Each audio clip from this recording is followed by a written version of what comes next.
Texas public schools are dying off. I'm James Parker. It's the James Show. News Talk 820 93.3 FM WBAP. I know I'm pretty happy about it too. You know, sometimes I imagine new people are probably shocked. Like, he doesn't like public schools? No, I don't like public schools. And the fact that they're dying warms my heart. The fact that they're declining and the public school enrollment for the first time in 40 years is down in Texas. It's a beautiful thing. Few things have injured our society as a whole, like the failure of public education. It's been one of the most expensive, failed, embarrassing projects this country has ever tried. And the more it can be diminished, the better. Now, there's four things that are causing school decline this year or any year. Number one, we have the school choice voucher system kicking in, and that's not a big part of it. A big chunk of the kids, if not most of the kids who got a school choice voucher, were already going to private school. So it did have a negative impact on public school enrollment, but not huge. Immigration enforcement is another big one. When kids like demographically are no longer there, either they move or unfortunately pass away. And so, there's only a handful of things. The one that I think should get more mention, it only gets like one sentence in the storyline, is declining birth rates, which I think is a big problem. But WFAA has a great little rundown here. Communities are already seeing school closures and consolidations as enrollment numbers shift. But a new data report shows that Texas public schools are experiencing a sharp drop in student enrollment. Natalie Haddad joins us now in the studio after breaking down the latest numbers. Natalie, what can you tell us about that? Hey, good morning, you guys.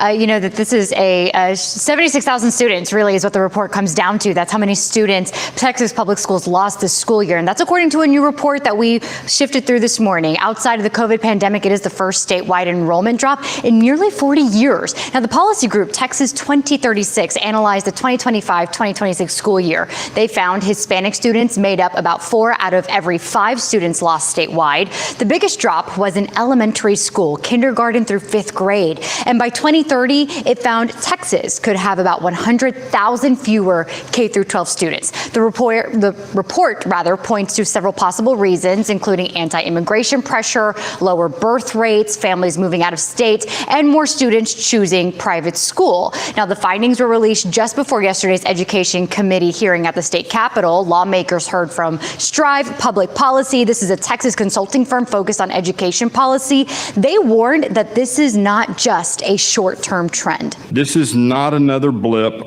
or a one-off. This is an inflection point, and it is the start of sustained enrollment decline.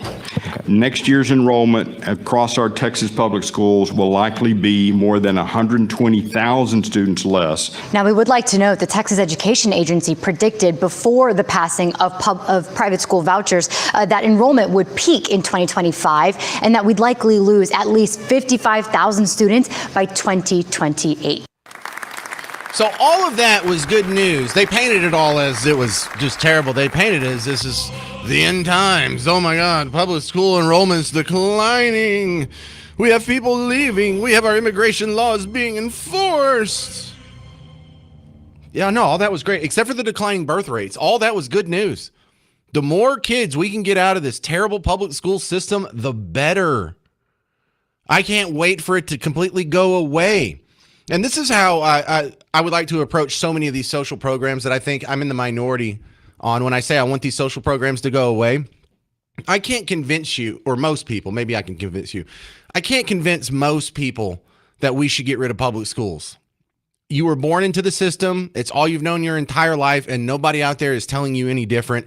And for a lot of people, I'm the first person that's ever even floated the idea non-sarcastically. But what I can convince a lot of people to do is make it optional. And I know, because of my understanding of economics, that if you make it optional between socialism and the private sector will run circles around it and it will go away. It's the same approach I would like to do to Social Security. I would like for Social Security to just be wiped out, just end the whole program, wind it down, never to be worked on again. But I can't convince most people that. And I don't have to convince them of that. All I have to convince them is just make it optional. Would you like Social Security to be there in some mutated, cut up, terrible fashion by the time you retire in 25 years? Or would you like a 14% raise right now this year and every year, as long as you continue working. How many people would opt out of Social Security? So socialism only works, and make no mistake, public schools are socialism. Socialism only works through force and coercion. The only reason public schools have any attendees right now is because you forcibly make them pay tuition, whether they go to that school or not, through property taxes. They don't have any other options. So, good. Public school decline. It was all beautiful. It was all good. The only negative part I find about this is I'm really concerned about our low birth rates. You know, America's great. Best country ever. We created the freest, most prosperous, awesome country the world has ever known.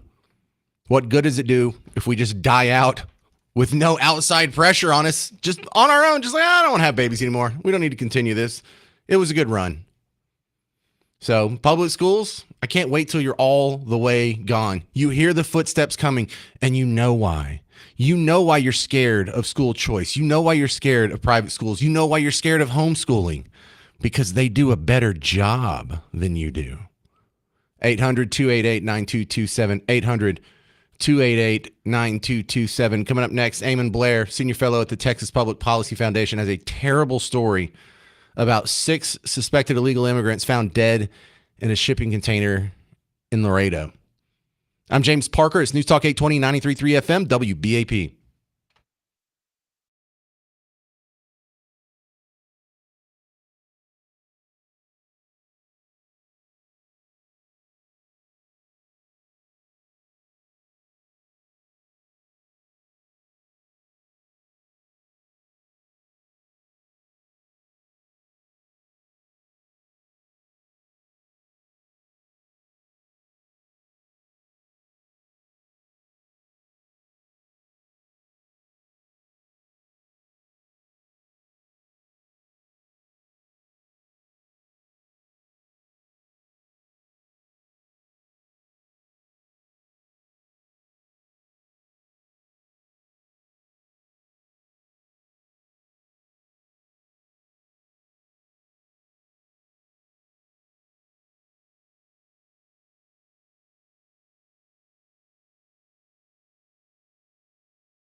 Terrible story of illegal immigrants dying in Texas. I'm James Parker, News Talk 820, 93.3 FM, WBAP. This sounds absolutely terrible.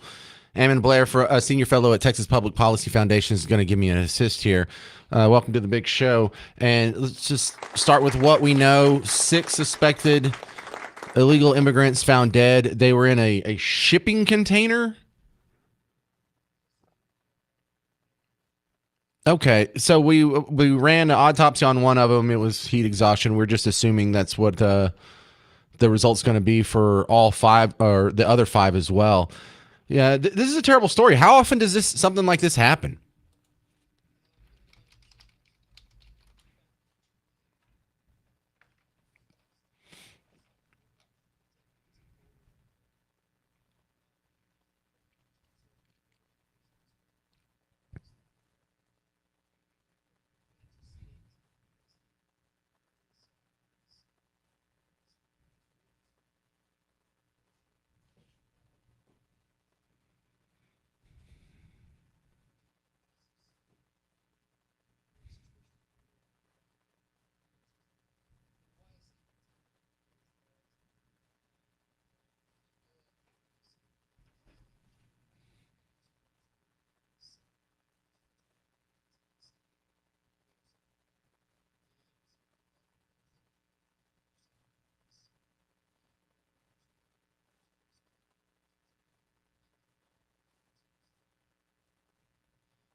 Wow. All right. I was already following All Source News on Twitter, but not Chris Oliveira. Is that what you said? Chris Oliveira? Okay.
We're talking with Emma Blair from the Texas Public Policy Foundation about the 6 migrants found dead at the border in a boxcar.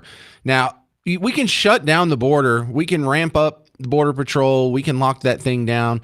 But I feel like this is still a problem that will never go away. It can only kind of be minimized because there's always going to be someone who wants to sneak in here.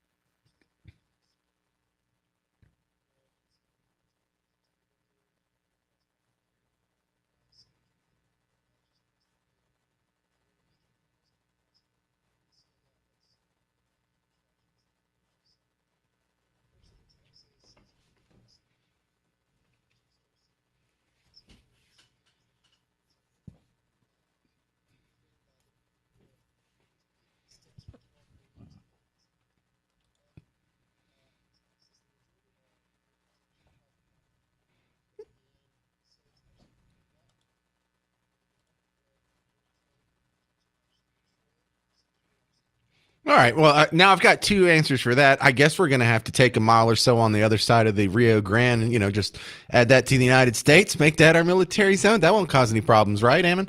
But that'll be fun. We could enforce it. It'd just be fun. The other part is I just think we have to turn down the magnet. The fact that they can come over here and immediately put their kids in schools that are superior to what they were getting at home, get medical care superior to what they were getting at home, get it for free. They can still rent apartments and buy cars and buy property and do all and live a good life here, even if they're illegal. And until we turn some of that off, I think we're only causing more people to die in such a horrific fashion.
All right. Well, I have the feeling this isn't going to be the last time this comes up, but I'll be happy to talk to you again next time it does. Eamon Blair from the Texas Public Policy Foundation. Appreciate your time, sir.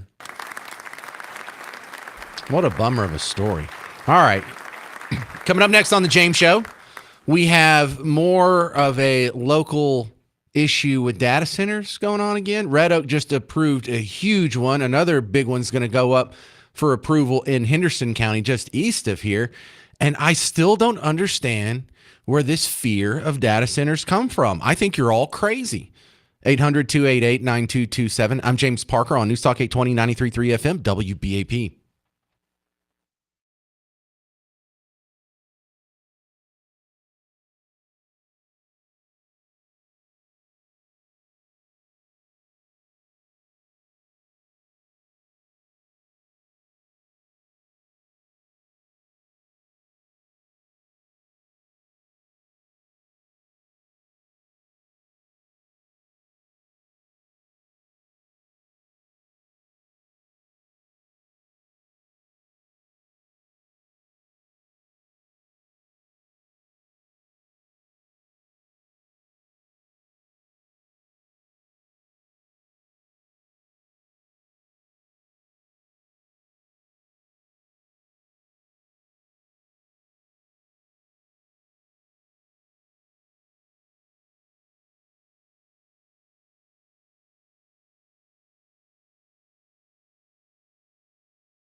The battle over data centers continues. I'm James Parker, News Talk 820 93.3 FM WBAP, and I hope data centers win.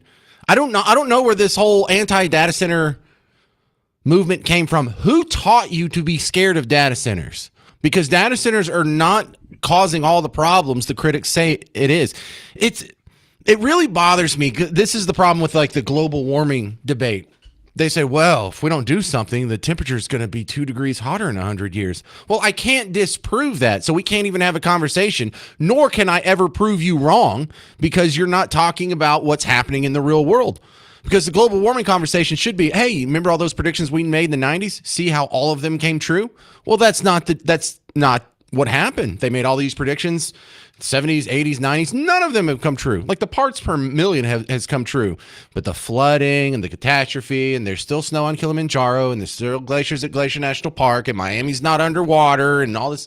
We haven't had 100 million people die of starvation. So data centers are the same way. They act like this is some concept that we couldn't even imagine. Whoa, what are we going to do with these big buildings using all this electricity and water, and they make noise, and it's just awful. Well, you can go look around. They have data centers already. Why aren't you showing me where, hey, we've been building data centers over here in Virginia for 20 years, and look at how it's destroyed the community. Well, we've had data centers, and the epicenter for data centers in America is Virginia, and that's not what the stories are telling you. So real quick, let's review what we're doing here right now in DFW. Red Oak just approved a data center, WFAA. Red Oak was the latest city in our area to approve another data center project. And like a lot of the others, that approval came after hearing from a packed room full of opposition. We don't need another data center. You don't know what the health impact is. You got them all crunched together. You're going to have a mass exit. You're going to ruin this community. You're going to ruin it. Council chamber filled with people, most all of them speaking against the proposal, so much so that the fire marshal had to close access to the meeting 20 minutes before it started. But despite the protest and pressure, the council voted 4-1 to approve each the tax abatement item and zoning item needed to pave the way for Compass Data Centers to build what will be the 6th data center project in the city on this piece of agricultural land. Like other communities, the residents speaking against it do not like the noise and environmental concerns connected to data centers, but council members say they've tried to tailor each proposal to the area and the use proposed for the project. The city manager has told us in the past that these data centers are self-contained and will help generate revenue, which in turn will help their city lower their tax rate. Let's go to the epicenter of the data center industry in America. More specifically than Virginia, it's Loudoun County. Loudoun County, Virginia. It's right outside. It's a close suburb of Washington, D.C., and you can understand why they would be the data center capital of the world. The most powerful government, the most powerful entity man has ever known, with an almost insatiable desire for bandwidth, is right there. Also, the geographical proximity to the biggest military in the world. Also, a good explanation on why they would want to put so many of them right there. But they have been having an explosion of data centers in the last 10 years. And over the past 10 years, the amount of taxes that they get from data centers has exploded as well. Now, some people complain that data centers don't employ a whole lot of people. You know, for a 400-acre complex, it's only going to have a few dozen employees. That's not a whole lot. Well, why don't we look at it from a give and take perspective? Because they've gotten so much in revenue from the data centers, when they crunch it versus the services it needs, it's requiring from those taxes, you know, using the parks or the hospitals or the roads or whatever. For every dollar that data centers use in services from taxpayers, they pay $26 into the system. In fact, Loudoun County has enjoyed their data center explosion so much that over the past 10 years, the Board of Supervisors in Loudoun County has lowered the real property tax rate for citizens like you every single year. It went from $1.14 in a tax, you know, per $100 in assessed value for your home, to 80 cents. So it went from $1.14 and a half. So what, $1.15 to 81 cents, 80 and a half cents. So it's dropped by like what, more than 25%? You complain about your property taxes going up. Maybe data centers can help with that. And you know why it's been so advantageous for the taxpayers in Loudoun County? Because for every $100 in assessed value, they're paying 81 cents. Data centers are actually, their property taxes are assessed on their square footage, and they pay $600 per square foot. So I don't know where this whole anti-data center issue came from. You can go find reports that in some instances, someone has had the electricity go up alongside the building of data centers.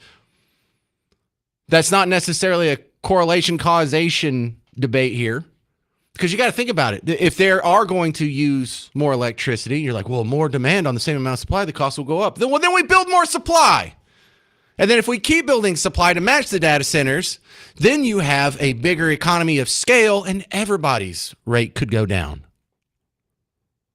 I don't know where this all came from, but somehow the news has people who are otherwise aware, politically and economically sane, saying insane things. They're saying, like, I think half the people that were at Red Oak would not say that they're socialists. They would not say that they support Bernie Sanders and AOC, but they sounded just like him. These data centers power thousands of high-intensity computer chips that are processing at all times and require massive amounts of energy. Yeah. So we need to ban them, right, AOC? And while the American people are suffering, big tech continues to demand more. More data centers, more energy, more data collection, more American jobs replaced by AI, all on the feet of the American people to pay. And across the country, Democrats, Republicans, and independents are standing up. People No, we're not. are standing up to big tech and saying no. No, I'm standing up for big tech. We all have these phones and we're all using them all day, every day. They run on data centers. Data centers are going to be built. Do we want that investment? Do we want that tax revenue? Do we want that income to be here? Or do we want it to be somewhere else that's going to benefit from it? Data centers are a net positive. It is driving me nuts that you people are fighting it off. Oh, we don't want jobs. We don't want technology. We don't want income. We don't want an expanding tax base. We don't want productivity. We don't want assuredness that our internet's going to be the last one to go out because we're right next to a data center. Who is teaching you this? Where are you learning? I feel like the old PSA. Like, who taught you how to do this? Kids who use drugs or parents who use drugs. What was that name?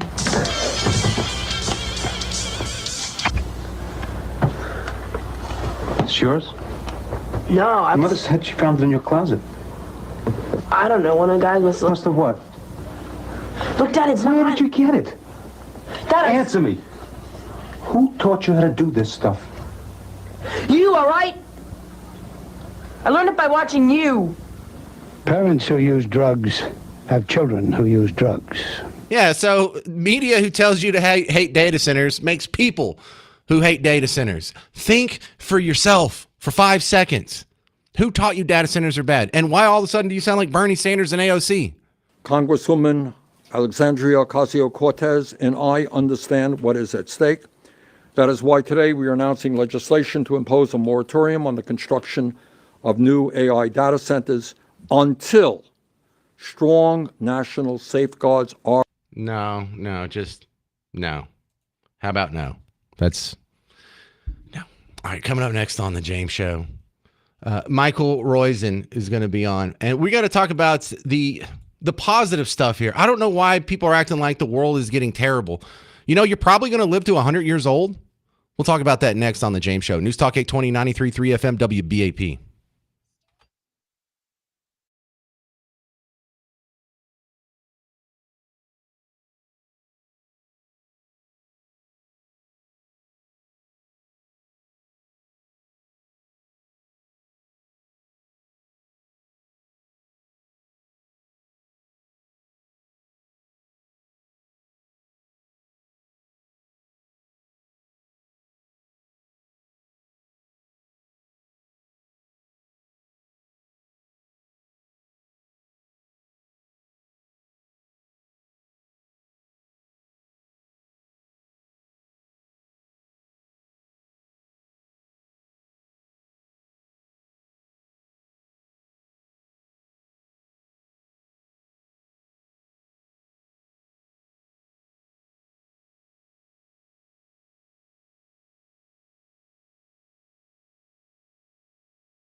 You're probably going to live to age 100. I'm James Parker. This is The James Show, News Talk 820, 93.3 FM, WBAP. I should probably do more positive news. We talk a lot about, the grievances of the day.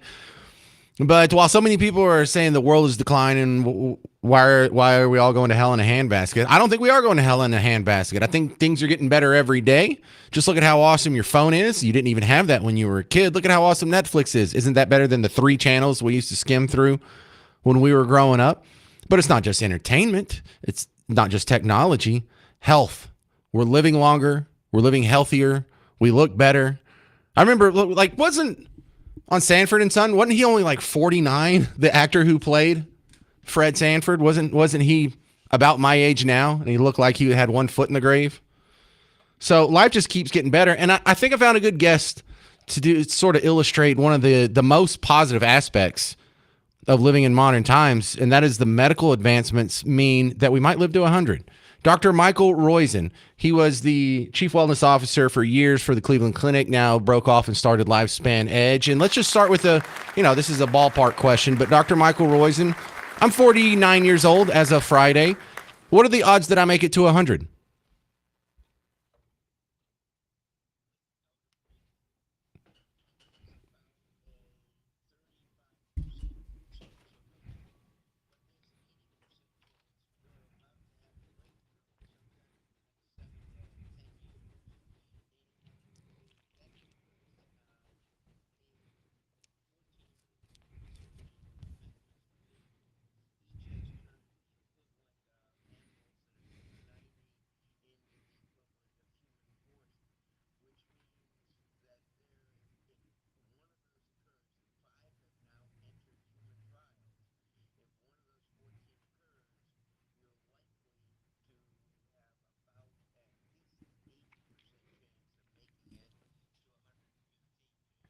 Well, I think we're going to get breakthroughs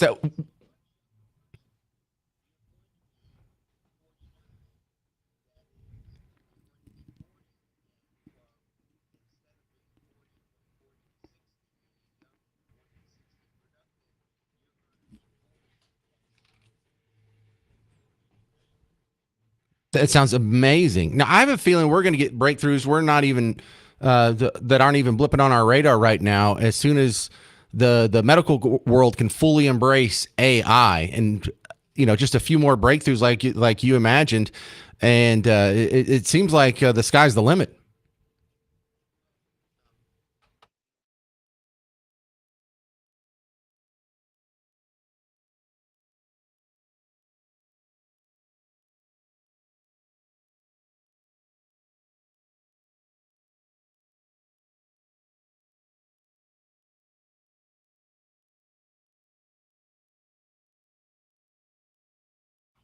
I'm sorry to interrupt, doctor. Is this like the process where you scrub the free radicals? That discussion is that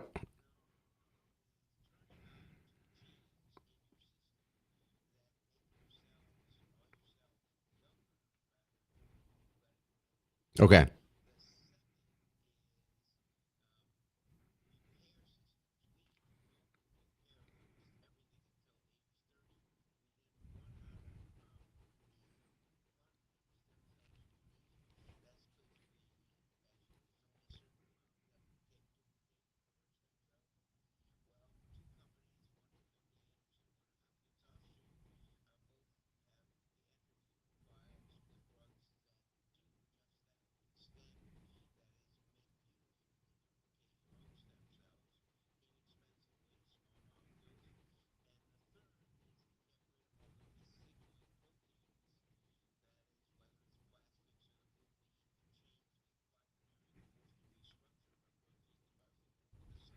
I'm sorry, that's a new word. Did you say quaternary?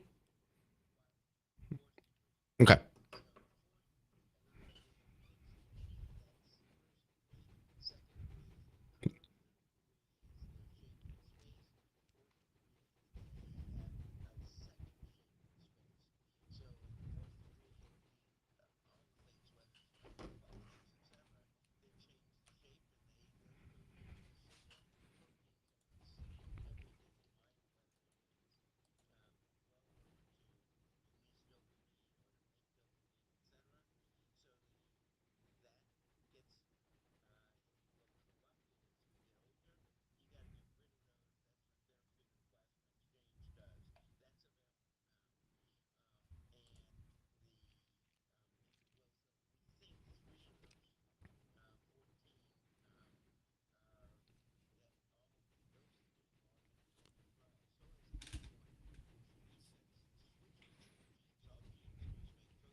All right. Can I get this in the mail or what? How do I get some of this, Michael?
Cool.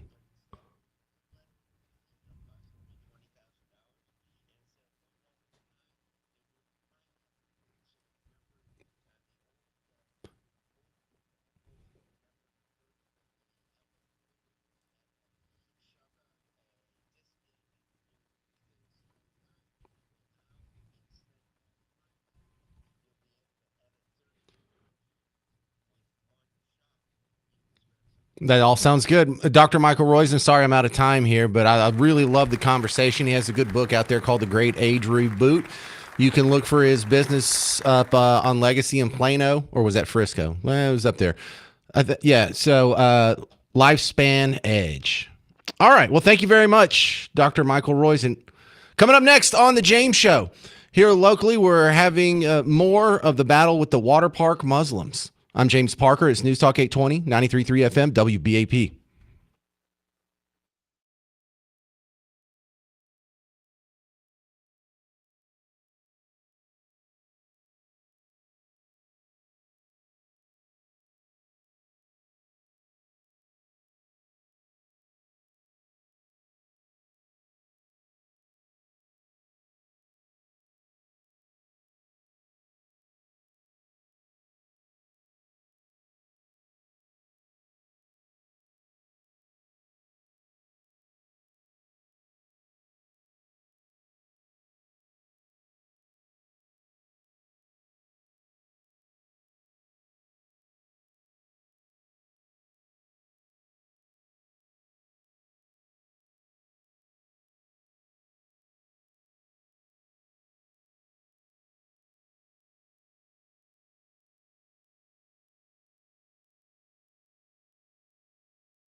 Well, we have more on the back and forth with the water park Muslims. I'm James Parker, News Talk 820, 93.3 FM, WBAP. Welcome to the big show.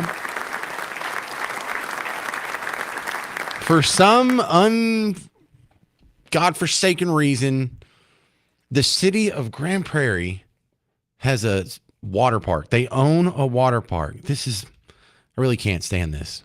The fact that this even exists. And one of the reasons it creates problems like this. It creates problems like when a Muslim group wants to rent it out and they don't want to see you in your nasty little filthy infidel bikini. They don't want to see your arms. They don't want to see your knees. They just want to see your hands, feet, and face. They don't want to see your nasty old hair flopping around, ladies. And so part of me feels for them. If they want to have their own event with their own dress code, I have nothing against that, except it's on taxpayer-funded property, and we all decided with the Civil Rights Act back in the 1960s that we're not going to be able to discriminate and exclude people based solely on their religion. Now, when you have a Muslims-only event on public property, that's what they were doing. So they changed the flyer, and no one buys it. Oh, no, it's not Muslims only. See, we changed the flyer. Oh, okay, so it was Muslims only? Yeah, but we did this last year. Okay, so there's evidence that y'all have already discriminated against people based on their religion. Funny y'all should bring that up. So I'm not asking them to get charged with a crime. I'm not asking them to get thrown in jail or sued. But the governor did lean on Grand Prairie, said we're going to pull funding if you don't cancel this event. They canceled the event. Now they're making themselves out to be some persecuted martyr. Kind of a appropriate use of that word. So there's been a back and forth. The lady that put the event together, Dr. Knight, I forgot her first name, not out of disrespect, but she was on Sarah Gonzalez-Blay's show, the woman who broke the story, and Sarah just exposed her she pretty much admitted everything. Yeah, we were religiously discriminating. Yeah, sure were. No, we just changed the website and the flyer. Yeah, it did say that. And so she looked like a fool. Sarah exposed her. I guess she thought it was going to be a friendly interview. And then the husband came out and was saying, whoa, these people are attacking my family. He goes by Imam of the People. Calm down, dude. The governor of Texas is attacking my family, and I'm sick of it. 2 days ago, Greg Abbott forced the city of Grand Prairie to cancel our Eid event at Epic Waters. For the past 2 years, my wife and I rented out the entire park so Muslim families could celebrate Eid in a modest environment. This was supposed to be our third annual event. Then the Islamophobes got a hold of a private flyer and twisted it into something it was never meant to be. We never banned other religions. Yeah, you did. We even changed the wording to modest dress only to make that crystal clear. But Greg Abbott, he don't care about facts. He fueled the flames of hatred, empowered these hate-filled politicians, and turned my family into a political target. Now we're receiving death threats and harassments because of it. But hear me clearly, I'm not gonna back down. I need everybody to stand with me. Pass this on, share this video. Follow me for daily updates. I'm taking these bigoted, hate-filled politicians down. Pass it on. This video taking the biggest down. Boy, you can barely talk. You have the diction of a fourth grader. We can tell you're not smart. You're embarrassing yourself. Oh, they're threatening my family, putting us in danger. You're not in danger. No, did you notice that even after 9/11 happened, there weren't crowds of angry Americans and Jewish people around mosques? Were there? Because that's the excuse for when the guys shot up the Old Dominion University, or when the guy shot up 6th Street, or when the guy shot up the synagogue in Michigan. It's like, well, the Iran war, and when you attack their people, it's not crazy to expect a response. Really? Because I didn't see any Jews getting upset after October 11th. How many synagogues got firebombed after October 7th? Huh? How many Jewish crowds went and accosted a mosque after the two Jews were shot in D.C. outside the Jewish Heritage Museum, or the Jews were blowtorched to death up in Colorado, or the just myriad of Jewish attacks? So there's an update to it. This is the video he put out. Was this yesterday? Yeah, Imam, the people's Imam again. Dude, you're not in danger. There's no such thing as Islamophobia. Now, granted, there are people who have an irrational fear of just about anything. But there's not religiously themed terror attacks happening against Muslims on a regular basis, or even near to the attack to which the Muslims are committing the terror attacks. Y'all commit far more religious related violence than you take in. And you damn well know you're not in danger. So here's the people's imam again. My life is in danger. No, it's not. And I think I just figured out why. So yesterday I talked about Governor Greg Abbott canceling our private Eid event and how my family has been getting targeted nonstop ever since. Canceling my private Eid. No one's targeting your family. No one even knew that y'all were married. No one knew if you had a family. You could have just been a single person who no one cared. We wanted you to not discriminate against religions on public property. That's it. Then I found the woman who claims to be the person who wrote the story, the super Islamophobe herself, this lady. I broke the story and I have an update. My wife's information gets spread online on purpose by her to her hateful followers. People start targeting my family. Death threats start coming in. You see, you don't have to worry about death threats. We don't pick up guns and go to 6th Street and shoot people we disagree with. In fact, we don't do that ever. We're the civilized ones. Look, of all the political violence that's happening now, whether it's a shooting at an ICE facility in Dallas or Alvarado, it's a left wing. Whether it's the Free Palestine protest, left wing. BLM violence, left wing. Antifa protest, left wing. Tesla fire bombings, left wing.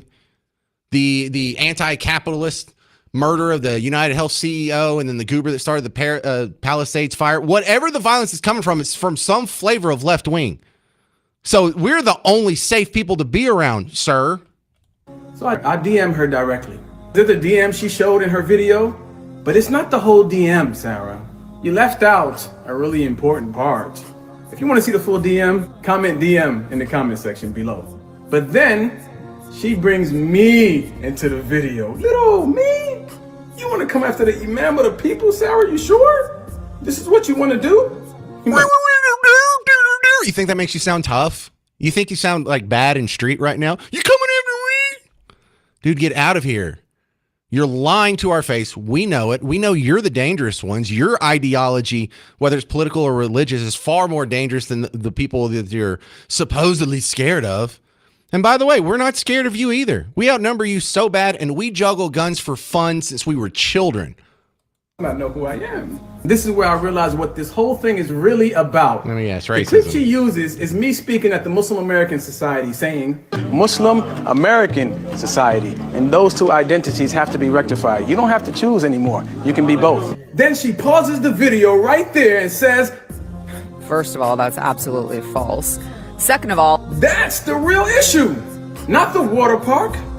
At the heart of this whole thing is the belief that Muslims do not belong in America, that you can't be Muslim American. How unconstitutional is that? Have you ever heard of the First Amendment? Ma'am, you're not American. How about that? And honestly, as a black man in America, that mindset sounds real familiar. Because once upon a time, there were people in this country who believed my ancestors could never truly be American either. Yeah, they were called Democrats, by the way. Just want to throw that in there. Leftist. So I wonder what Sarah Gonzalez's relationship is to that mindset. Not at all. Actually, she's part of the party that was formed to shoot as many Democrats until they stopped. She's a Republican. See how that works? Because it sounds awfully familiar. Sarah, you like to do some digging, right? Well, you got the right one, because I like to dig too. You dig it, and I got supporters with me. Ooh. I appreciate all the support y'all been giving me this last video.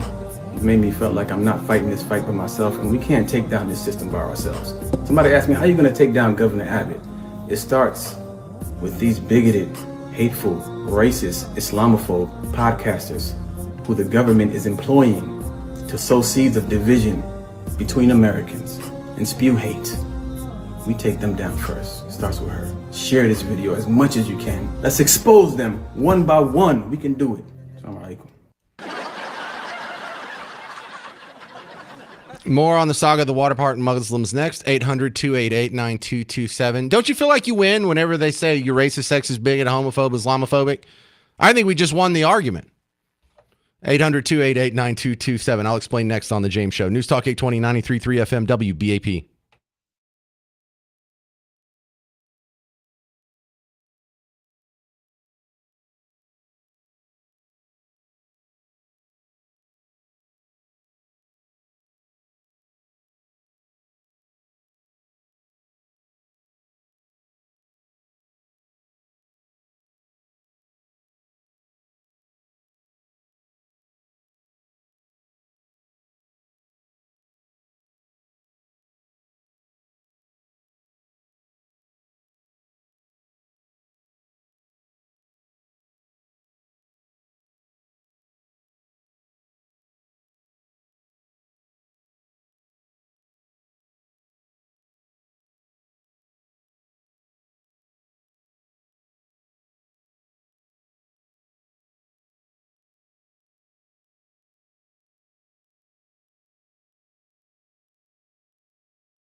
Is the battle with the water park Muslims over? Or is it just getting started? I'm James Parker, News Talk 820, 93.3 FM WBAP, because the people that organize the events vowed that they're not going to quit fighting. They're going to take down Abbott. They're going to stop all the racist, sexist, bigot, Islamophobic, evil people that won't let them discriminate against their fellow Americans based on race. Let's focus on the second half of the second statement from the husband of the organizer of the event. If you're just joining us, there was an event that was scheduled by this Muslim group for Eid, E-I-D. It's a holiday next month that was going to rent out the water park for 5 hours and have a Muslims only event. Now, they did this because they have their own little rules about modesty, and it's kind of hard if that's your rules of modesty to go to a water park and be submitted to the horrors of a one-piece bathing suit, or God forbid a bikini. But when they pull the race card, when they pull the bigot card, you know you've won, because no one is griping about, or no one was complaining about the event because you're black. They weren't complaining because you were Muslim. They weren't complaining because you're a foreigner or an un-American or non-Christian. The complaint was that you were discriminating against people based on their religion. And we decided that we're going to live in a pluralistic non-theocracy, and in a secular society such as that, we decided you're not allowed to do so. And any other retort, counter, criticism to that is a straw man or argument. But let's focus on this last part here, because I love how just 180 degrees from the truth this man is. And honestly, as a black man in America, that mindset sounds real familiar. Because once upon a time, there were people in this country who believed my ancestors could never truly be American either. Yeah, I'm so glad you brought that up, because you're right.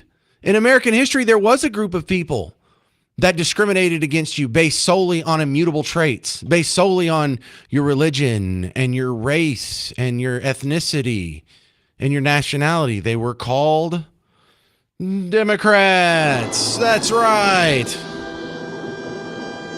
How'd that work out? Who do you support now? Well, what's Governor Abbott?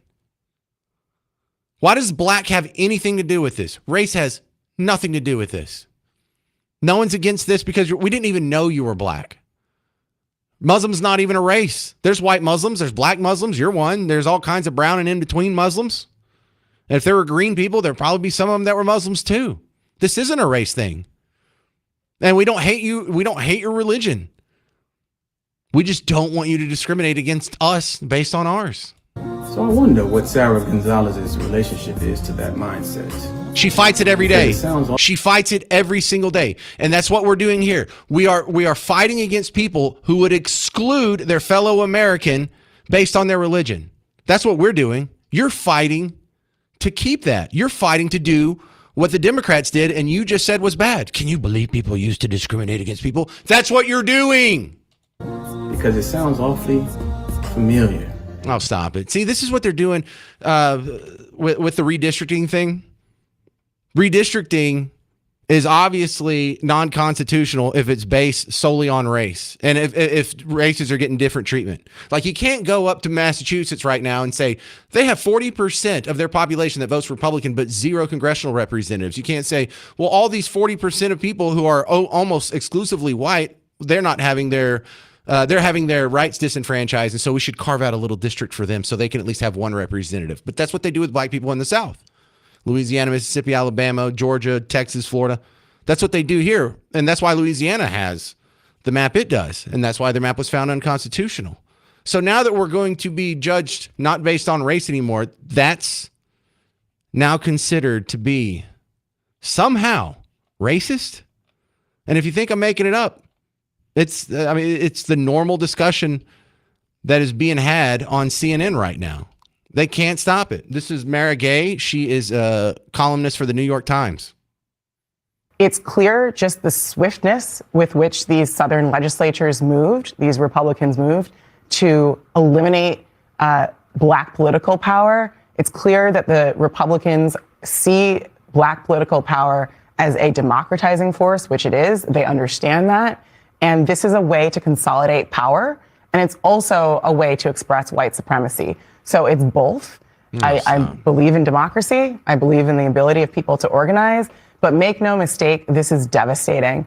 And the gravity of this is only beginning to make itself felt. Yeah, removing the Democrats' special power to draw themselves districts based on race is white supremacy. Makes total sense. Here's Bakari Sellers sitting next to Scott Jennings on CNN last night.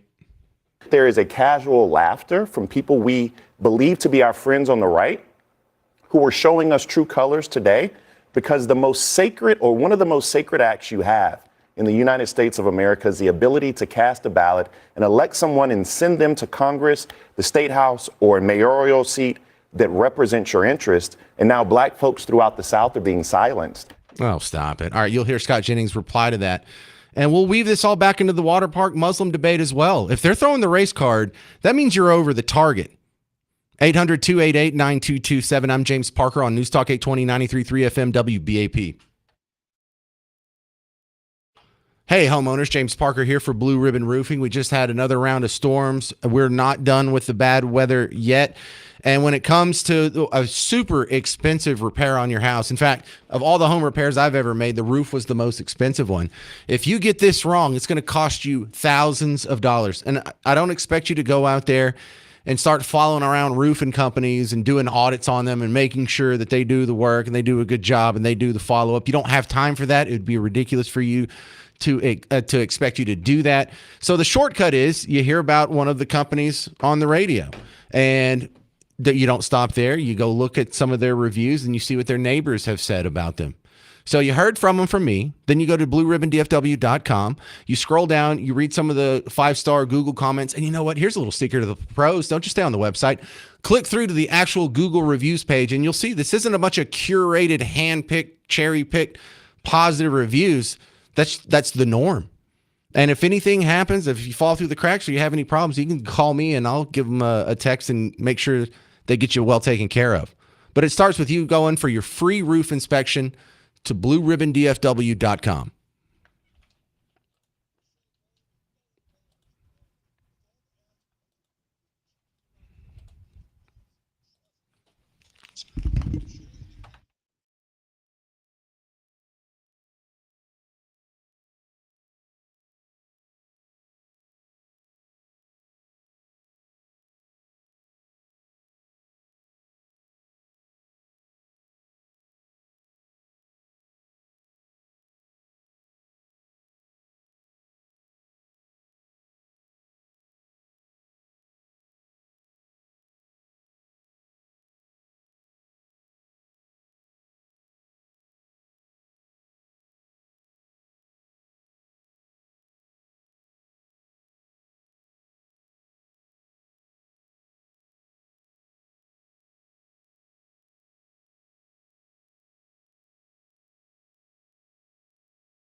I mean, you know, this isn't really about water parks, right? You get that. I'm James Parker. It's the James Show, News Talk 820, 93.3 FM, WBAP. The saga of the water park Muslims continue out of Grand Prairie.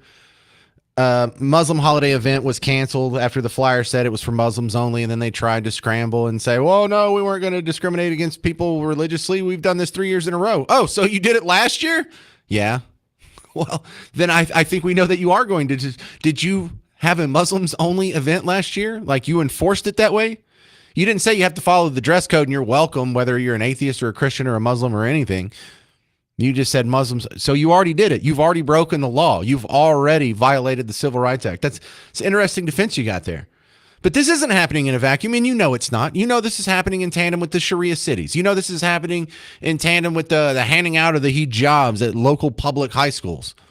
You know this is happening with the protests that are happening around the country right now. You know, the Free Palestine protests, and they're blocking streets, and they have so much in common. It's hard. It's not fair to separate these stories. You shouldn't separate these stories because the pushback on all these sounds very similar.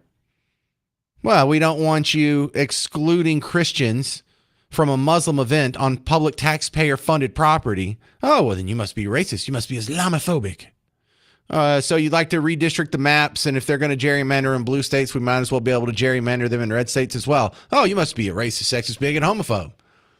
Okay, well, we don't like this Zoran Mamdani and what he's doing up there. Oh, you must be a racist, sexist, bigot, homophobe.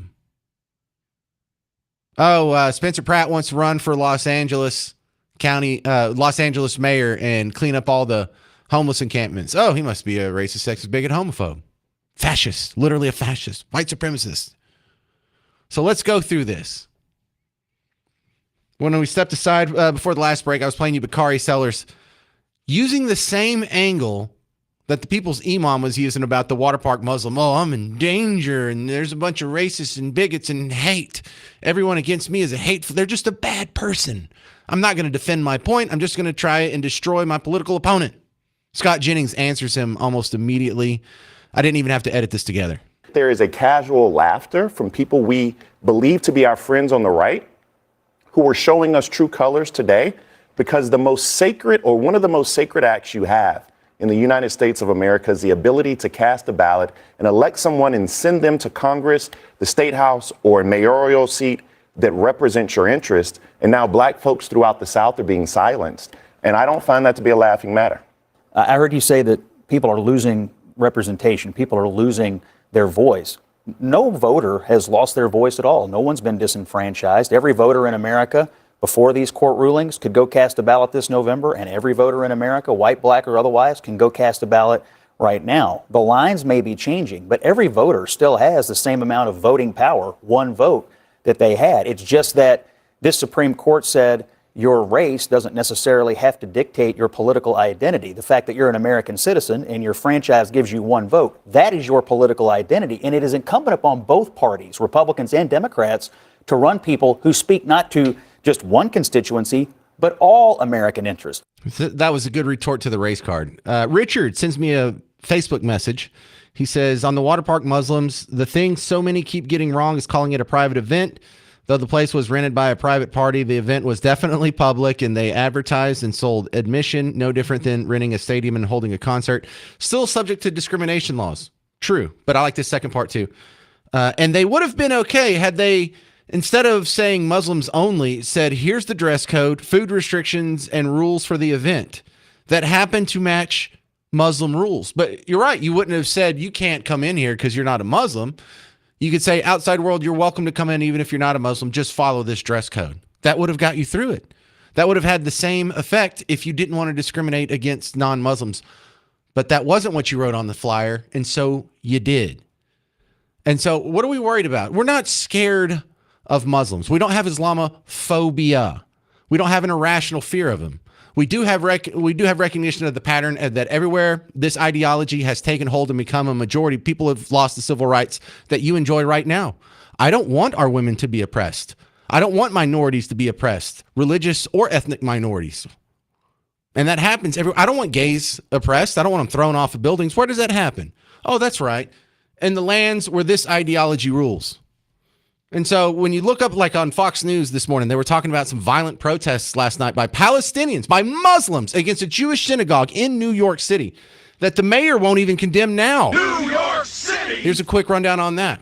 So a violent anti-Israeli mob hurling anti-Semitic slurs and waving Palestinian flags while raging against police outside of a Brooklyn synagogue last night. So you can see a pro-Palestinian shoving a Jewish girl as rioters chant globalize the Intifada.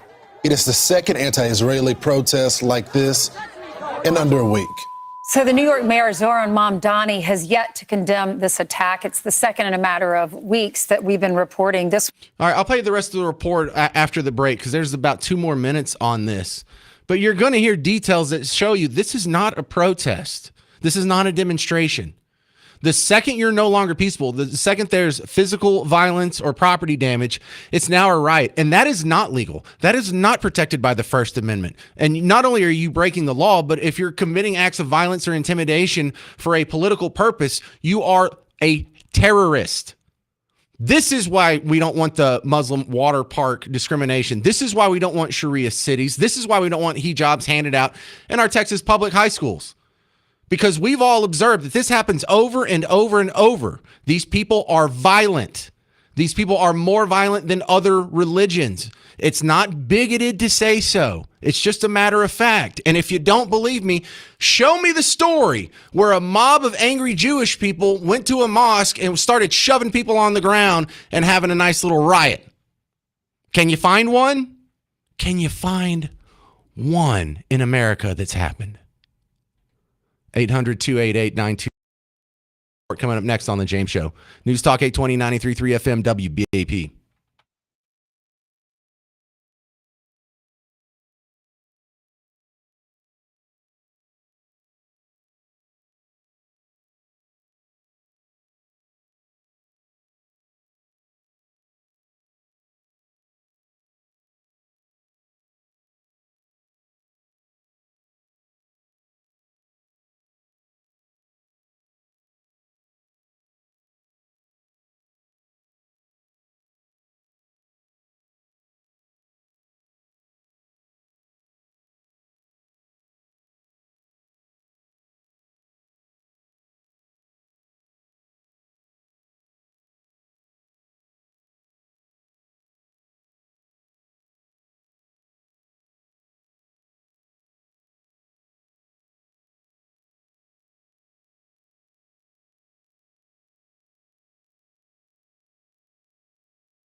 You know, the race card's getting a beating this week. I'm James Parker. It's News Talk 820, 93.3 FM WBAP. Well, really, it's been getting a beating for about the last, I don't know, when did Obama get in office? 2008?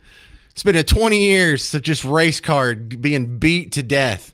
And when you use the same excuse to argue against water park Muslims or to argue against getting homeless people out of the streets of Los Angeles, or if it's thrown at you, if you want to redistrict your maps and gerrymander, it's done, dude. It doesn't work. You're going to have to come up with something better than that.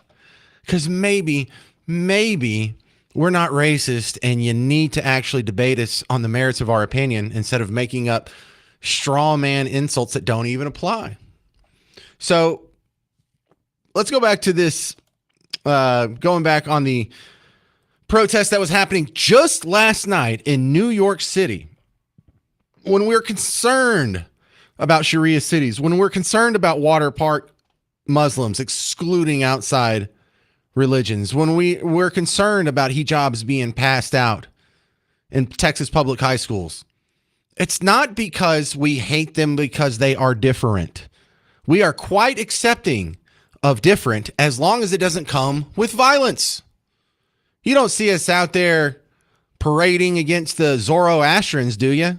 You don't see us out there griping about the religions that aren't causing any problems, just the ones that regularly mob up and start attacking synagogues. We continue with the report from Fox News. This was on Fox and Friends this morning, which this should be a huge story because technically speaking, this is a terror attack. This is a Muslim terror attack. Violence or intimidation for a political ideology is a terror attack. That's the definition. So a violent anti-Israeli mob hurling anti-Semitic slurs and waving Palestinian flags while raging against police outside of a Brooklyn synagogue last night. So you can see a pro-Palestinian shoving a Jewish girl as rioters chant globalize the Intifada. It is the second anti-Israeli protest like this in under a week. So the New York mayor, Zohran Mamdani, has yet to condemn this attack. It's the second in a matter of weeks that we've been reporting. This one happened last night. It was an Israeli real estate event in Brooklyn, and there were a lot of police. Despite that, though, there were several incidents. Two minors were arrested for throwing eggs. There was flag burning. An Israeli flag was burned during the demonstration. And there were a few dozen pro-Palestinian activists that were met by this larger group of counter-protesters. I'm sure these guys are being financed from outside the country. There never in the past have been a Palestinian movement. Yeah, terror attack right there. You ever see mobs of Christians attacking a mosque like that? Pushing some Muslim girl to the ground? Burning their flags in front of their faces on their property, in front of their religious buildings? No? Tony in Southlake, you're on News Talk 820, 93.3 FM WBAP. Hi, James. Just a quick comment out. So did the Muslim event, did they rent that as a private event? Well, so depends on your definition of a private event, because there's some people in the comment section there's saying there's no such thing as a private event on public property. Even if you rent it out to a private entity, it's still public property and has to follow the public property rules. Other people are saying that if it's a private event and it's not open to the public, then you can have the Muslim exclusionary. Like if there's a white list and not a black list, like if you're only including people and you're not excluding people, then that wouldn't run afoul of the Civil Rights Act as well. But the way the flyer was written and the way it was executed last year was you were allowed in if you were a Muslim. You weren't allowed in if you weren't a Muslim. And I think that explicit rule right there is where they run afoul of the law. Okay, so I listen to you a lot. I agree with you sometimes. Sometimes I don't. So just an example, and it may not be a good example because it's not public, but as a veteran, I'm a member of the Legion and blah, blah, blah, a bunch of organizations. Mm-hmm. And we regularly rent our halls out for weddings, for bar mitzvahs, for whatever. So if Joe Bag of Donuts, if James Parker was having a wedding, he wouldn't want the public in there. It would be very exclusionary. It would be Parker's crew, Joe Bag of Donuts crew, bar mitzvah crew, right? So that's why I was having a conflict in my head, because you're pretty. Yeah. So two differences on that. Number one, your VFW hall isn't a taxpayer funded venue, so it's technically not public.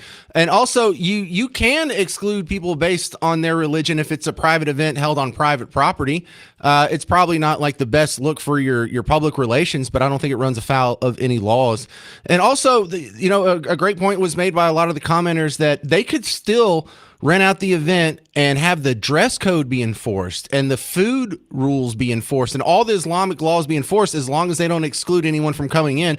Well, you can come in if you're Christian. You're going to have to wear a burkini and eat halal food, but we'll still let you in. They would have been fine on that one, but they were specifically excluding people based on their religion. And because it's public property, I think that's kind of a slam dunk. Of course, it runs afoul of that law. I don't know. I don't know what the city ordinance says. And I understand. It's not a city ordinance thing. It's a Civil Rights Act of 1964. It's just the general blanket federal protection. I don't know if you can cover it that way, because if it's a public facility, but if in those, regardless whether I'm not a lawyer, so it's ordinance, rules of engagement, whatever you want to call it. Tony, I got to run. We got to do. I got you. We just got to do a news break, and there's no non-rude way to cut you off. 800-288-9227. I have some more public comments on the issue with not just the water park Muslims, but sort of this non-assimilation problem we're having in general. I'm James Parker. It's News Talk 820 93.3 FM WBAP.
Hey, how much longer until data centers are called racist? I'm James Parker. It's News Talk 820, 93.3 FM WBAP. Welcome to the big show. Yeah, so we know the saga of the water park Muslims isn't about the Texas taxpayer defending the serenity of our water parks. We know this is about a group of people who are coming here whose ideology is not compatible with the civil rights enshrined in the Constitution. Some of them don't seem to be assimilating fast or want to assimilate at all. And we need to stop just tiptoeing around it. Come here and assimilate or go home. Come here and be part of America or don't come at all.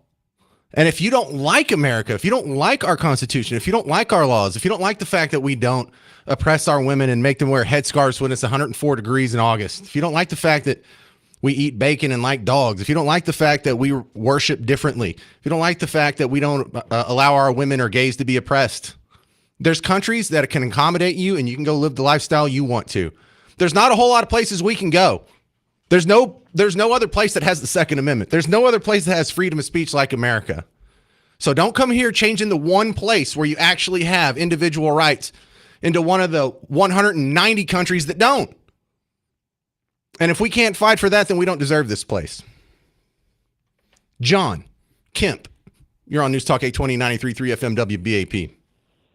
Yes, sir, James. Thanks for taking my call. Hey, buddy, I agree with you 100%. And I don't know too many Muslims. I know 2 or 3.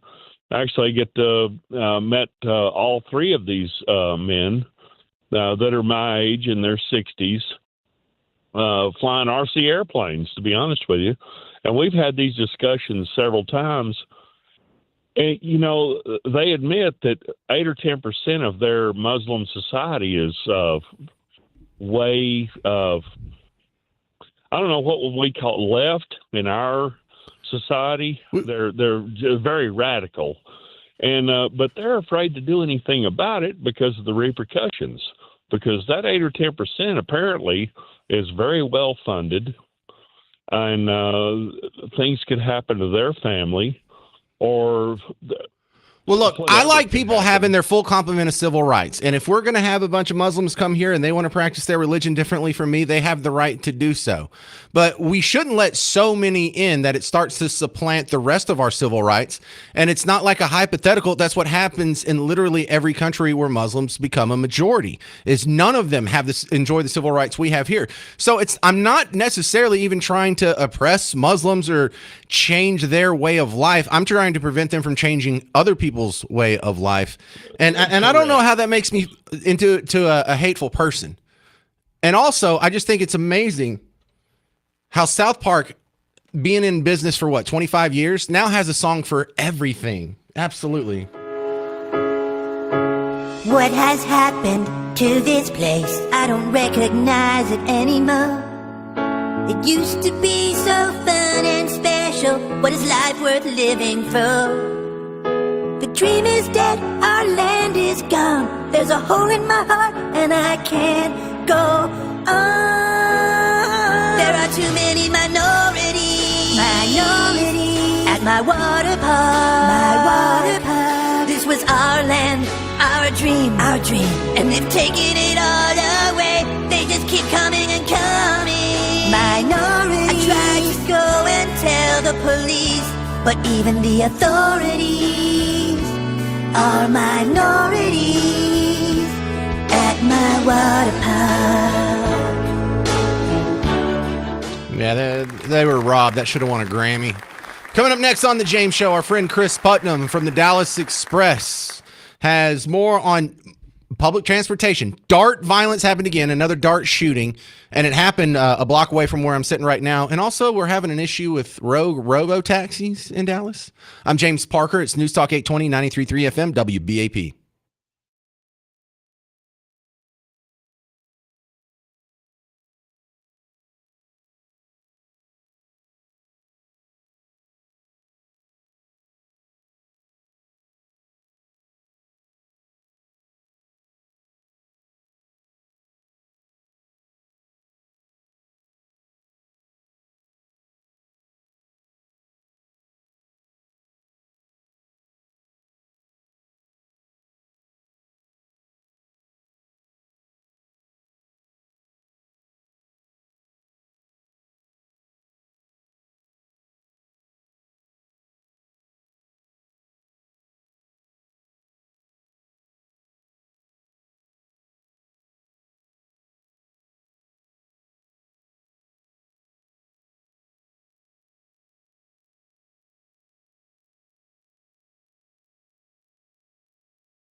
All right, we have more DART violence. And we have a problem with robo-taxis now. I'm James Parker, News Talk 820 93.3 FM WBAP. Well, I don't think anyone expected the rollout of robo-taxis to have zero accidents. The question is, while we get the kinks worked out, how dangerous is it? Are we losing a bunch of lives here by adopting new technology? Because, this is what happens with new technology, especially transportation technology. There were a few train crashes before we got the whole train thing figured out. There were a bunch of car accidents before we got the whole car thing figured out. Still a whole bunch of car accidents, but an acceptable loss for the power that it gives us. And so I think we all expected that there would be some crashes here and there while the self-driving cars were working out their technology in the real world. The question is, can we keep it to a minimum, and is it worth it? And I think absolutely we can keep it to a minimum, and absolutely it's worth it. However, I think we are going to turn a corner sharply now and have to admit, probably from now on, that if there is a car crash involving a self-driving vehicle and a human-driven vehicle, it's probably going to be the human's fault. We might be there already. Check out this report this morning from our news partner, WFAA. Some robo-taxis in Dallas are under federal investigation after several crashes. The National Highway Traffic and Safety Administration is investigating crashes involving AV Ride, Uber's rideshare partner. The robo-taxis have been on the road in Dallas since September, but video shows some driverless cars changing lanes into the path of other cars and failing to stop or slow down. In a statement, AV Ride says in most cases the cars were traveling at low speeds and that other vehicles were at fault. The other vehicles were at fault. Now, I'm not saying that they're blameless. There's a cool viral video. Scary, probably a better adjective for it. There's a viral video on DallasExpress.com that I saw right before the show started, where here in Dallas, there was one of these self-driving cars, and it was at a red light, and it kept trying to go. Like it was going to go, except a car went crossways because they had the green light. And it's like, oh, better wait for this car. And then when it started to go again, but oh, here comes another car. And it eventually kind of did that Frogger thing, or if you're younger, Crossy Road, where it kind of did the start and stop, and it went through a busy intersection. Now, it didn't cause a crash, but that was kind of scary to watch. And that's the thing that we're all worried about. I get in this car that doesn't have a human being in it. How do I know this thing's not going to kill me? Well, if it's 10 years to the future and you've seen millions and millions of people do millions and millions of rides in self-driving cars with minimum accident, then your brain feels better. But with new technology and without that body of evidence, you are right to be a little bit hesitant to be on the front lines of breaking technology like that, because there's going to be hiccups. There's going to be starts and stops. You don't want to be the first guy that gets a VCR. It's probably going to eat your tape. You don't want to be the first guy that flies on an airplane. You don't want to be the first guy to do to go into space. These are dangerous enterprises. So it'll work itself out, though. I have a feeling in the very near future, most of us are going to have self-driving cars, and there's going to be something in your car insurance contract that is going to change whether or not you're driving yourself or the car is driving itself. Like, I bet for some of you, it's not going to cover anything unless the car is driving itself. I bet you some of the rates change whether or not you have self-driving cars. There's going to be a whole new future. I don't even know what all the new variables and changes are going to be. But this whole new thing with AI, we're about to get so many breakthroughs. We're about to live the most luxurious, awesome life we could have ever imagined when we were kids. And if we could just keep ourselves healthy a little bit longer, we can probably enjoy it. Another big issue here locally is we had another dart shooting. Now, this was kind of a concern to me because it's happened next to where I'm broadcasting right now. Our studios are at the American Airlines Center here in downtown Dallas, and the Victory Station is what they call it, because this is Victory Park and there's Victory Lane and everything's victory around here. Even though we don't win many championships, one each, yeah. But there's a big train station, and there's a switchover. There's like where the Trinity Railway Express comes in, where two different train lines meet from the north and south.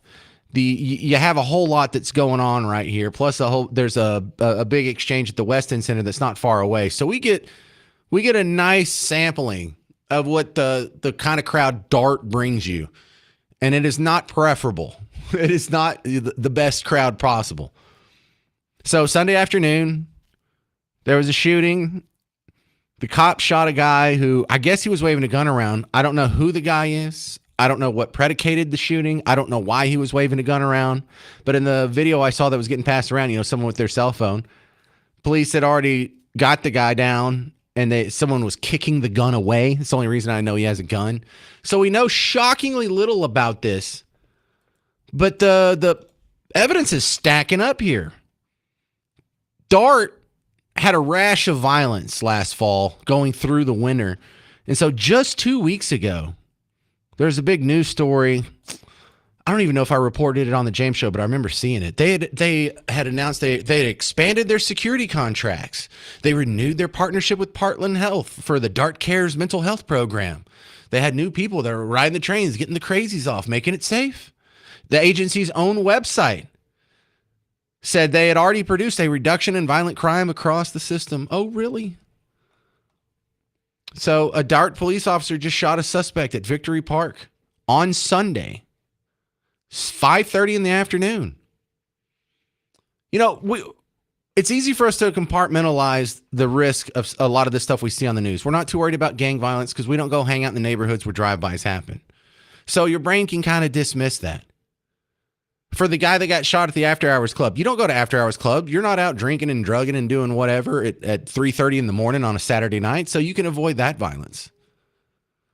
And so you can put little qualifiers on so many of these stories, but when you have something that happens at 5:30 on a Sunday afternoon in what is supposed to be a safe public place right here by the stadium where you go see Mavericks games, Stars games, concerts, conventions, comedy shows, this is supposed to be the safe place. And it's still happening here. You can't compartmentalize this one out of it. So you had a shooting. There was that 53-year-old Irving restaurant manager. This is all detailed in the Dallas Express, dallasexpress.com. A 53-year-old restaurant manager was shot and killed near Market Center Station on September 29th. He was riding home from his birthday party. So it's not like he was out doing deals for the cartel or causing problems or gangbanging. It's a 53-year-old restaurant manager. Lost his life, probably in a good mood, just killed by some piece of garbage human being. A week after that, a gunman in a hockey mask opened fire on a train at the Pearl station, killing another passenger. In November, a passenger was shot and wounded at the Ackerd station, directly across the street from Dart's own headquarters. In December, a 28-year-old was shot and killed at the Corinth station in front of his family. So that was 4 shootings in a little 10-week time frame last fall. So they did a $16 million surveillance camera overhaul, a new cleaning contract. They got some social workers, some mental health workers roaming the trains. It's not going to solve the problem. Dart is destined to fail. It is a terrible program. It needs to be ended. The sooner, the better. All right, we'll get all caught up on some other details with this. Chris Putnam next from Dallas Express on the James Show. News Talk 820, 93.3 FM WBAP. James Parker here for QC Kinetics. Maybe you're in pain right now. I imagine when I do these QC Kinetics ads, there's probably some guy, heck, there's probably 1,000 guys right now who are riding in their truck, you're driving, but you're sitting either exclusively on your left or your right butt cheek. Why? Because you tweaked your back years ago, and because we're old people and our bodies don't heal anymore, you just live with it. Well, what if you don't have to live with it? What if you don't even have to think about that anymore? What if you can just get up from a chair without having to worry about your back seizing up? What if you can get up from a chair without making all kinds of grunting sounds? What if you could actually just sit in your seat and not have to worry about how your weight is shifted? QC Kinetics can give you your life, your quality of life back. And it does it without surgery. It does it without drugs. It does it without downtime. There's no stitches. There's no hospital gown. You don't have to miss work. It doesn't hurt. I'm the biggest baby in the world when it comes to needles, and I did it. and find out if it works for you. Look, it's not free, but the consultation is. It doesn't cost you anything to find out if this technology can fix your life. So it starts with you making the phone call. You got to take the first step. 972-972-8610. Stop sitting on one butt cheek at a time. Call QC Kinetics. 972-972-8610.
Well, we had more dart violence. I'm James Parker, News Talk 820, 93.3 FM, WBAP. I'm your host, James Parker. Hey, so I'm a very, I don't want to say unreliable. I'm a very biased source when it comes to dart because I hate dart with the hot heat of 1,000 suns. But make no mistake, I do not delight in the stories that come from violence on dart, especially one that happens next door to me right now. And to give me an assist with this, Chris Putnam on from the Dallas Express. Now, Chris, I was just reading from DallasExpress.com from the list of violence we've had on dart in just the last year. And so this isn't necessarily happening in isolation here.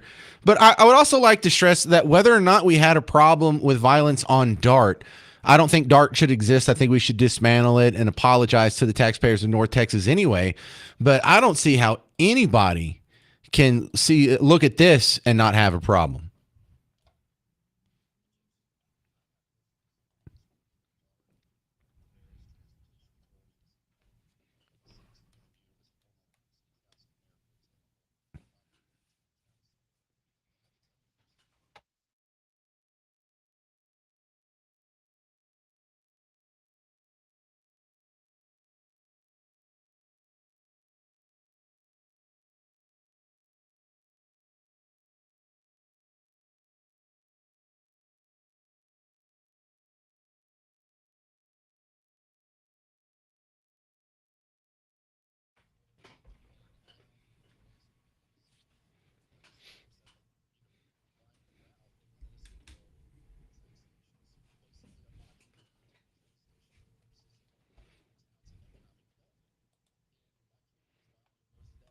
Violently opposed to it.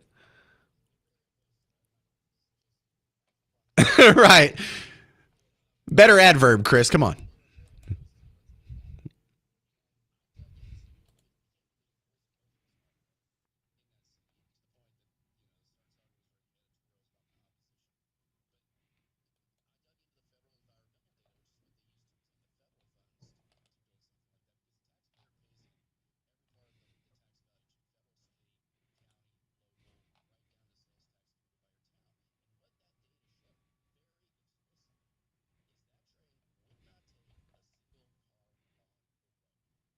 Mm-hmm.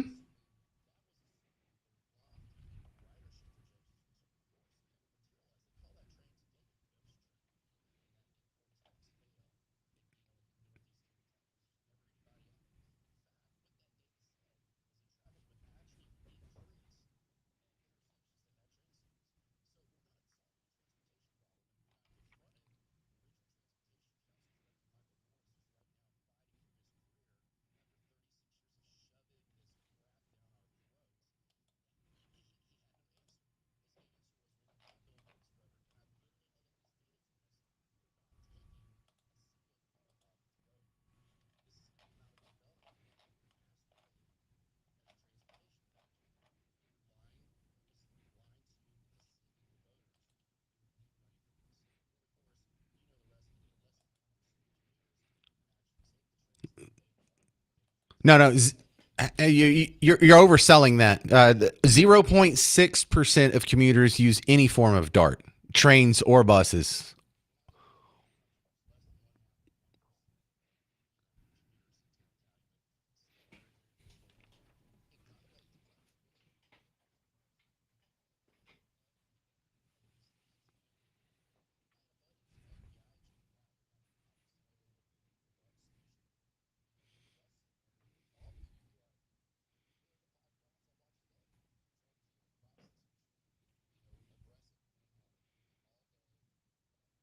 I have to work next to this place. I see it every day. And you know what else I see every day is the empty trains. It's like the Truman Show. And I swear, if we could, is there a like cameraman, like or some sort of freelance photographer out there that would do a time lapse video on all the empty trains, even during rush hour? The trains just pull up, the doors open, no one gets on, no one gets off, the doors close, it takes off. It's all for show. We're just flushing money down the toilet, hand over fist, for what at best is a crime dispersion program.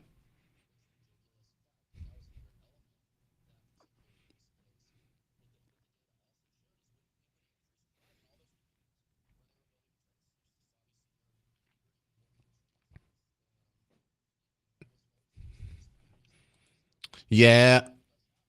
I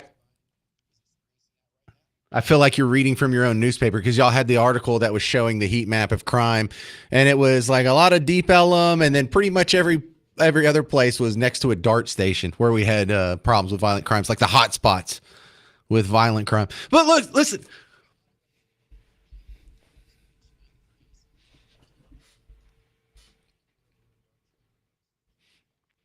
Well, I also find some of this tedious because even if we did, like fix all the crime cameras or get all the violence out of the trains, we should still disband it. We should still get rid of it. It's still a worthless, absolute waste of money program. But the violence just puts it over the top. Like how do people defend this?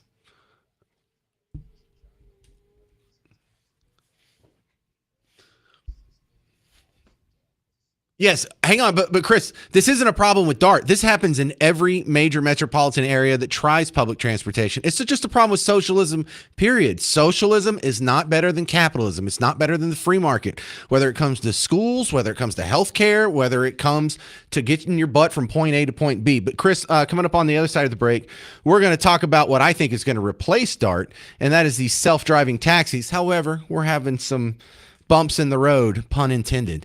Chris Putnam from the Dallas Express continues with me next on The James Show. News Talk 820 93.3 FM WBAP.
Are robo taxis the answer to DART? I'm James Parker, News Talk 820, 93.3 FM, WBAP. You know, I see some people say that, and I kind of wince.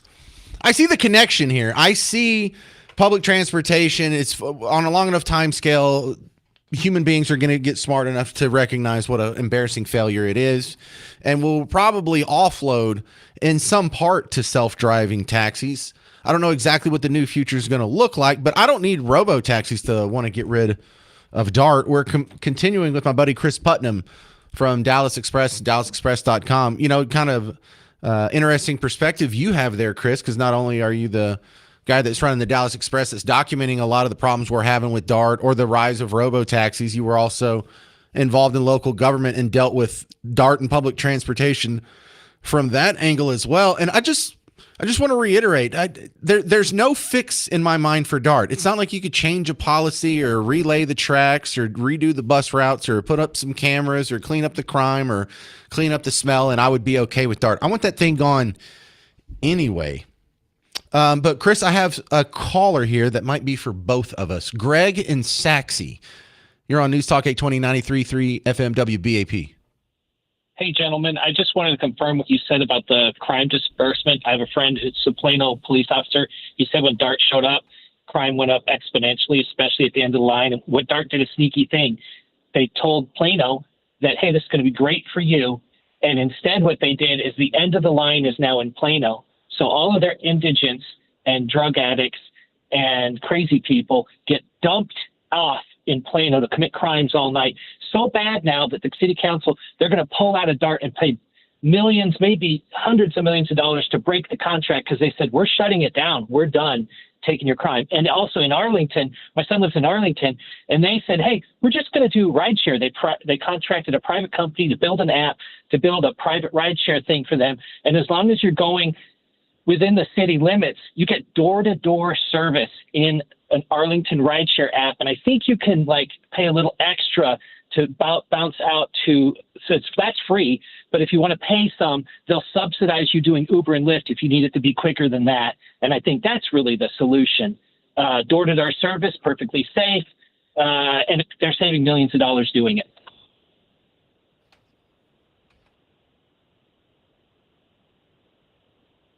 You guys still there? Yeah. Are you not hearing Chris? No, I'm not hearing anything. Good, Garrett. Can you patch the phone line back through the Zoom to the phone through the sub channel there? Try it again, Chris. Yeah, I can hear you talking about Chris, but I can't hear anything else, guys.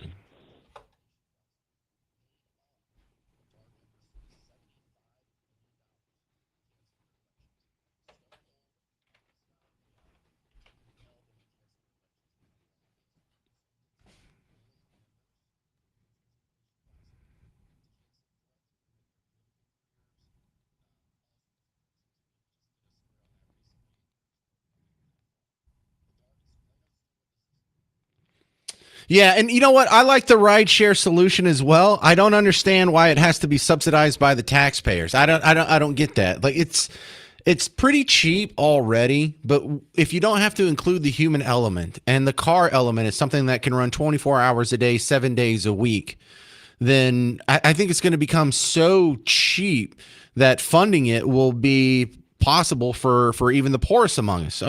We have a funky idea of what poor is these days. But no, I'm against all forms of public transportation. It does, however, if you are going to subsidize transportation for the poorest among us, these rideshare cars solve a lot of the problems that I experienced when I rode public transportation. The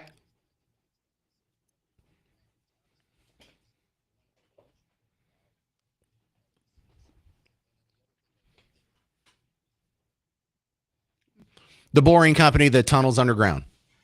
Yeah.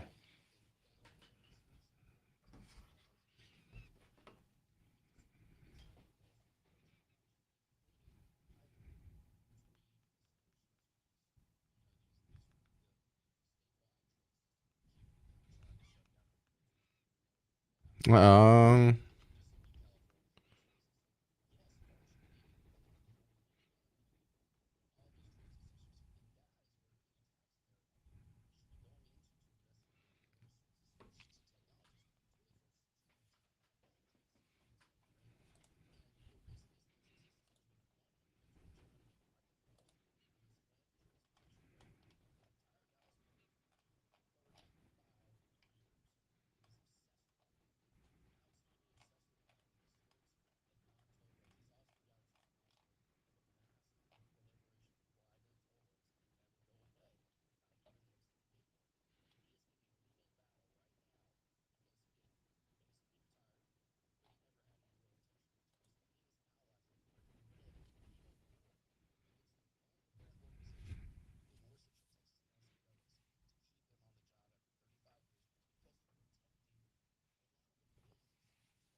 Well, yeah, but every TV station, every radio station besides this one, every newspaper besides yours just cheers on every terrible idea.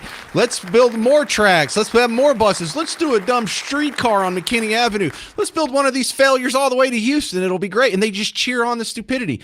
Chris, I'm out of time, but thank you so much for the great work. Got a lot of show content out of the DallasExpress.com today. Thank you very much for that. Stick around. Mark Levin's coming up next. I'm about to get out here and go put up the podcast. You should check it out sometime, the James Show podcast. I'm James Parker. It's News Talk 820, 93.3 FM, WBAP.